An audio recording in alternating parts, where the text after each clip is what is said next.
Hi there, I'm currently in Bari in Italy, staying at the Villa Romanzia Hotel, and today I thought I'd show you a few things that I travel with, maybe that you've never considered travelling with, or that it's just, hang on a minute, I really should pack that when I'm going away. So, first thing, painkillers, little packet of paracetamol. If you're on an airline and you've got a splitting headache, they have to fill out paperwork, they have to do all this. Some airlines won't even give you a painkiller. The same with hotels, etc, etc. So just stick a small packet in. It doesn't take up much room. On the sort of medical side of things, I always pack some contact lenses. Now obviously if you wear contact lenses, you're going to pack contact lenses. But if you're travelling for any length or period of time, and you lose your glasses or your prescription glasses, you can be in a real fix. Now in Europe you can pick up contact lenses over the counter. You just walk in, give them your prescription, they'll give you contact lenses. That's worth considering. If you've never worn contact lenses, you can get a free trial.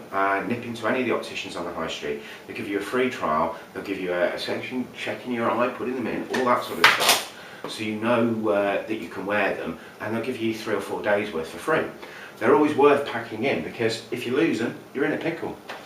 The other thing that I always travel with, I nip down to good old Pound World, and that is an iPhone charger or an iPad charger. Now if you lose one of these, if you've ever lost one, you're trawling around the streets, you've got to find an Apple store, you've got to find something that works. It's £1, it takes no space up in your case. As you can see, this one's not even coming out of its packet, and it's been around South America and it's now in Europe. They don't last forever, and I wouldn't recommend leaving something unattended on charge on one of these, but for £1 to put in your case, and if you lose your iPhone charger, you've got a backup. But use it as a backup. Don't leave things unattended on charge, don't leave things overnight on these. There's stories that they've all gone like hot. So, don't worry about that. Talking about charging, always travel with a power pack. Now this is a solar panel power pack. The solar panel on it is about as much use as a chocolate Fireguard. If you've got one of these, you need to charge it up from the mains, but this will give me 2 phone charges. Strangely, the solar panel, and this is where it really is chocolate Fireguard, stops working in direct sunlight. If you put this 30 degrees out there at the moment, if I put this in direct sunlight, it'll overheat and stop charging. What good's that? So I've got another video on these that's worth watching. It's all about superchargers. Okay, charging up iPhones, we use it for the camera. Now you can probably tell that I'm making this recording using a tripod, and I always do carry my tripod. I can't show it you because the camera's filming on the tripod. Now basically the tripod's great for doing time-lapse videos. If you've got a new iPhone and it's got time-lapse on it, buy a tripod, 20-30 quid, yeah, and you can take some great time-lapse videos. One thing that you need though is the bracket. Now if that looks familiar to you, you're probably one of those terrible people on a selfie stick. Only joking, I've got one.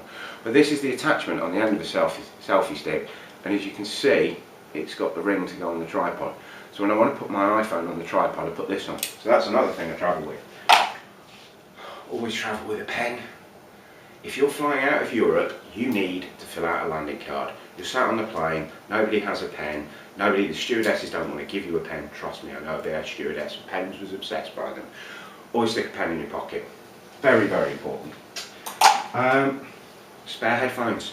Again, they take up no space, but if you're planning on 5 or 6 hours by the pool every day, and your headphones break, you want those with you.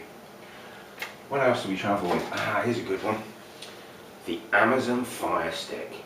Now this is 40 quid at Argos or PC World or Currys, etc, etc. But you get this, it will connect to most hotel TVs with the HDMI. It powers with a USB cable, so it will charge from the telly as well. It will run its power from the telly.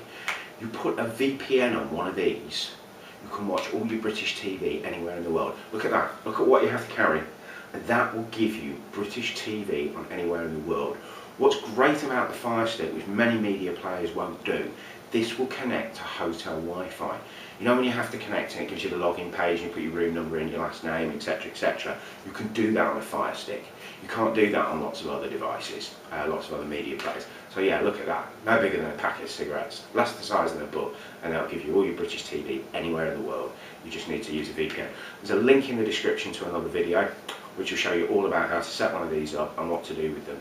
All the apps are free. You're going to pay about $4 or $5 for the VPN, and you've got British TV wherever you travel in your pocket. If you want another option of connecting to hotel TVs, here's another thing I carry. This will connect my MacBook to HDMI. If your laptop's got a HDMI port on it, just take a HDMI cable with you. If it needs an adapter, pick up one of these, £3 or £4 on eBay. And basically, that means my laptop can now run on my telly. So, I've got a dual screen when I'm working, if I'm editing videos, etc. I know some of them do actually get edited, believe it or not. So, on that basis, that's a useful tool for me. But if you want to watch videos, a useful tool for you. What's the next thing? It's alright, I'm not getting undressed. Shoes. Now, look at these. These have been around the world, right? They're Sebago deck shoes, right? They're a fantastic pair of shoes. They don't look out of place when you walk down to the pool. You can wear them on the beach, you wear them with a pair of trousers, you can walk into a decent restaurant wearing them. I've even climbed a ladder and fitted a load of shuttering wearing these. I put a support, you know, the support for your foot, put those in, I've walked miles in them. It's one pair of shoes that does everything. This is probably one of my best things that I travel with. These are Sebago, they're about 7 years old, they've been around the world and they are a fantastic thing to travel with. And while I'm down here, here we go, you've probably seen these, waterproof for my iPad.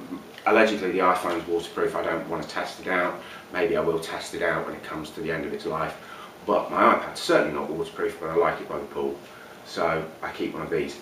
Tip, when you buy one of these, test it first. Put some tissue paper in it, and then stick it in the bath. Run the shower over it, and check that tissue paper stays dry. Okay, as I said, I'm staying in the Barry Hotel, the Mercure Hotel here. So if you click here, you can see a video on the hotel in detail if you're interested in coming to stay here. It is a wonderful hotel. And check out the channel, do subscribe, this has been useful. I put up videos all the time when I'm travelling and once a week when I'm not. So there's always something plenty new. So thanks for watching, bye for now.